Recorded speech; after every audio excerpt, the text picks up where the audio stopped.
রোজ রোজ বাজারে যাওয়ার ঝামেলা এড়াতে অনেকেই একসঙ্গে বেশি পরিমাণে মাছ মাংস কিনে ডিপ ফ্রিজে রেখে দেন।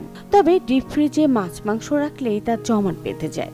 রান্নার জন্য সেটি বের করার পর বরফ মুক্ত করতে বেশ সময় লেগে যায়। ব্যস্ততার সময়ে অনেকের কাছে যেটি বেশ বিরক্তিকর। তবে ছোট্ট একটি কৌশলে মাত্র 10 মিনিটেই বরফ মুক্ত করতে পারবেন জমাট বাঁধা মাছ। নতুন এবং ফিরে আসা গ্রাহকদের জন্য নগদে চলছে ক্যাশব্যাক সহ প্রতিদিন হাজারো উপহার জেতার সুযোগ। হবে আশা আর ফেরা সারপ্রাইজ সেরা। মাংস এজন্য লাগবে মাত্র 3টি উপকরণ: পানি, লবণ আর ভিনেগার। প্রথমে একটি বড় পাত্রে প্রায় 2 লিটার পানি নিন। এবার সেই পানিতে 1 টেবিল চামচ লবণ আর 5 টেবিল চামচ ভিনেগার মিশিয়ে নিন।